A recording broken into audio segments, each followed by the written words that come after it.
Hey, friend, Stephen Michael Miller here, and I'm so glad to be with you today for our morning momentum. And hopefully, you're having a wonderful morning. I'm so excited for today.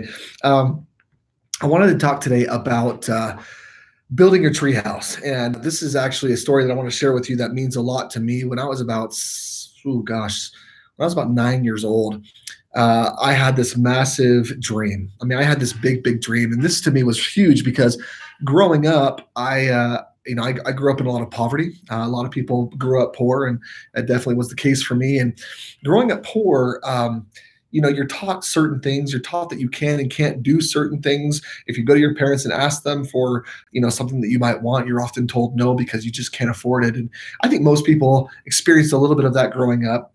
And for me, it was my experience was such that poor for us meant that we were on welfare growing up, either church or state welfare for the majority of our childhood. Uh, we tried real hard, but we just really couldn't afford things.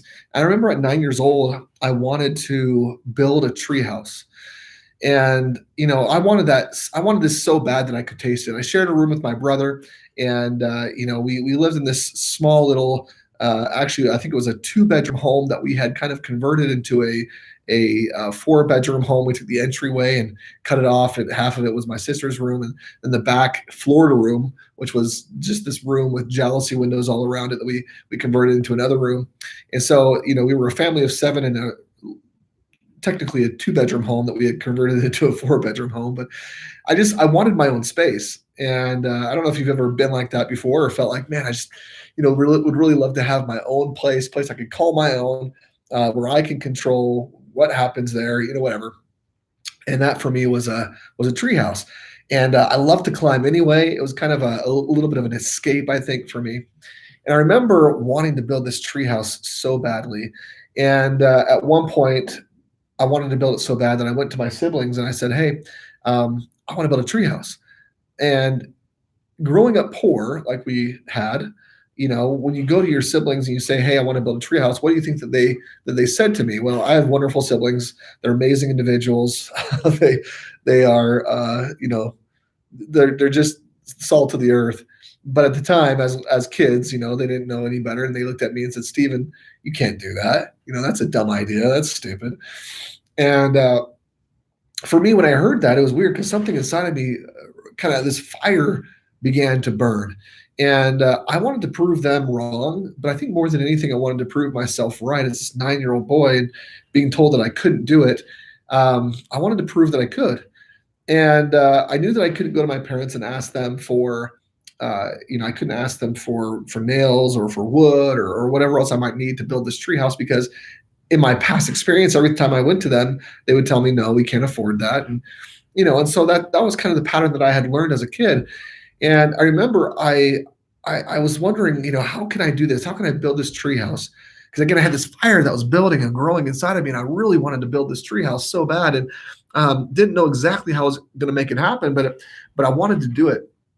So I remember I was walking around this. We had this big oak tree in our backyard, and I remember one day I was walking around this oak tree and thinking to myself, "What can I do?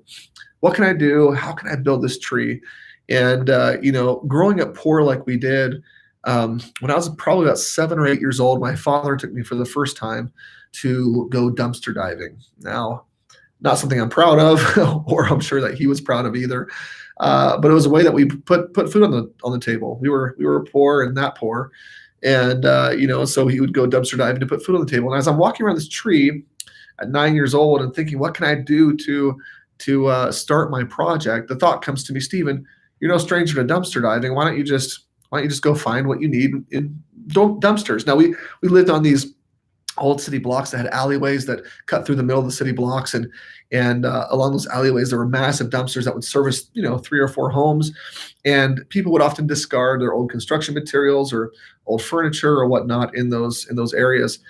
So I decided to go and search. So I did. I went up and down these alleyways, and I found a bunch of wood. Actually, I found an old waterbed. If you remember those old water beds, most of it was particle board, but the surround was like pressure treated 2x8s or whatever it was.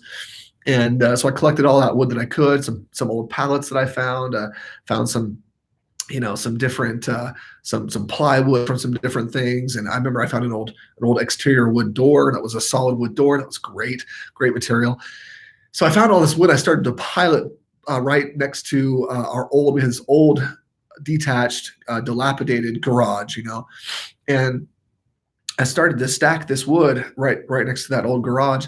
And I got to the point where I'd collected enough wood, but I still didn't have anything to build my treehouse with. Meaning, I didn't have any fasteners. I had no nails or screws to put that together. And so I started to think again, what can I do? What can I do? And I would walk around this tree and imagine exactly how I wanted to build this tree house over and over and over again. And I was thinking about it one day, and the thought came to me, Stephen, go inside this old garage and find what you need. Maybe you've seen some nails or screws that you could collect. And this garage was old. It had holes in the roof, and the windows were broken out of it. And we used it to store some things, but not much. And I remember going in there. I grabbed a broom and a dustpan from our house, and went out to the garage and started cleaning up like crazy. And I was just going after it, sweeping up everything, just having a good old time, cleaning the whole garage. And after I had kind of cleaned up and organized the garage, at the end of it, I collected about a handful or so, a pretty decent handful of nails and screws. And I was excited because I knew I could start my project now. And I got to work right away. I built some steps out of 2x4s that I had found to kind of get up into the tree, because this is a pretty massive oak tree. And I built these steps to get up, and then I started hoisting wood up. And I found this old garden hose that had holes in it that I could use for like a rope to gain leverage. And I started hoisting some of the other pieces of wood up into the tree with that garden hose. And I'm just going to work, and it was a blast. And I'm just having the time of my life building my tree house, and banging it all together. Grabbed a hammer, and I'm hammering stuff in. And a lot of the nails were already bent, so I would have to put them on the concrete and kind of hammer them out to straighten them out. And I'm getting after it.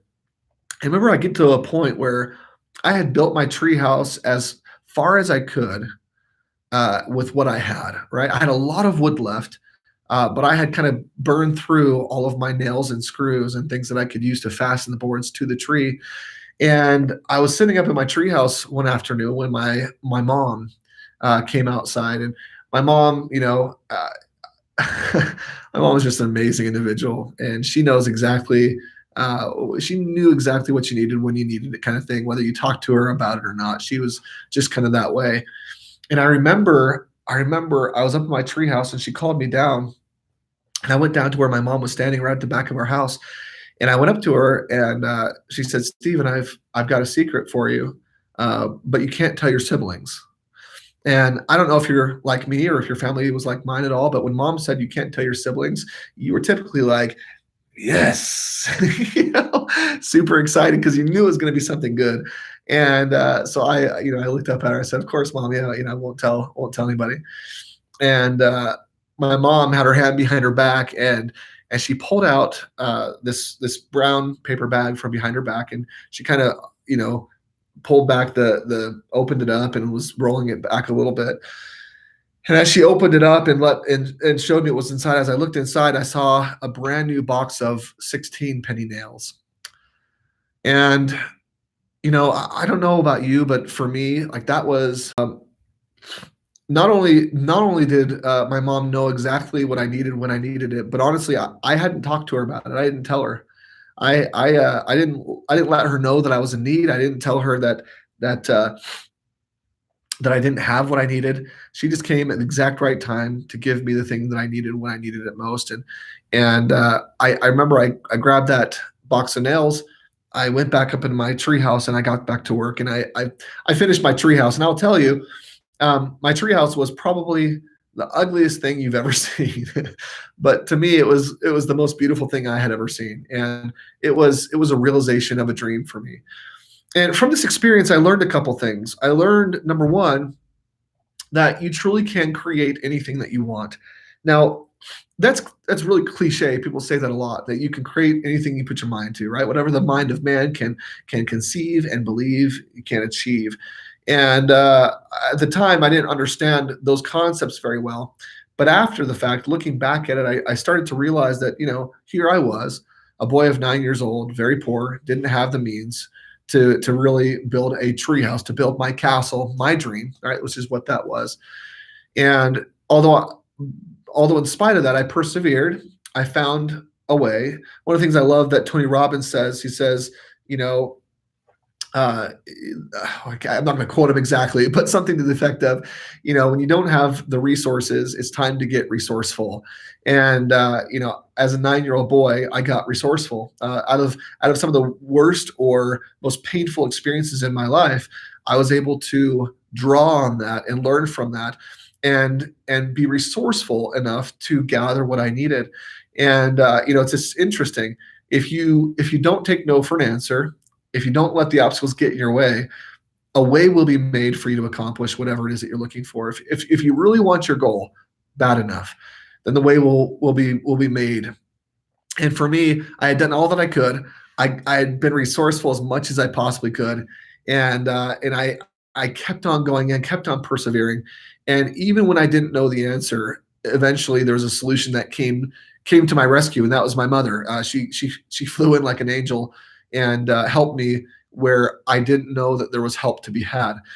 And that was an amazing experience. It allowed me to get through it. So again, number one, I learned that I can truly accomplish anything that you really set your mind to. The second thing that I learned from that experience, which was extremely powerful, is I get in my own way.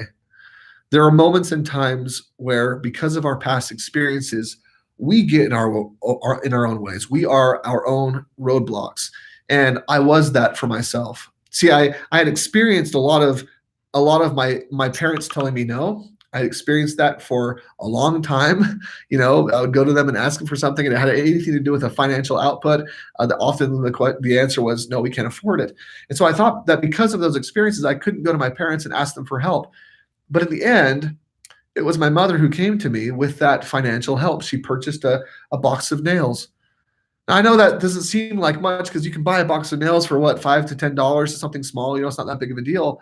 But for us at that time, that was a huge deal. That was a major sacrifice, and that meant the world to me. So I got in my own way. I could have potentially gone to my mom in the beginning and said, "Mom, I want to build a treehouse." And she probably would have said, "Oh, great. What do you need?" And I would have said, "Well, I've got this wood, but maybe I need some more nails." And she probably would have said, "Okay." I could have saved myself some heartache, some time, and some other things had I potentially just gone to her first, but I didn't. I got in my own way because of my past experiences telling me that I couldn't, which were false.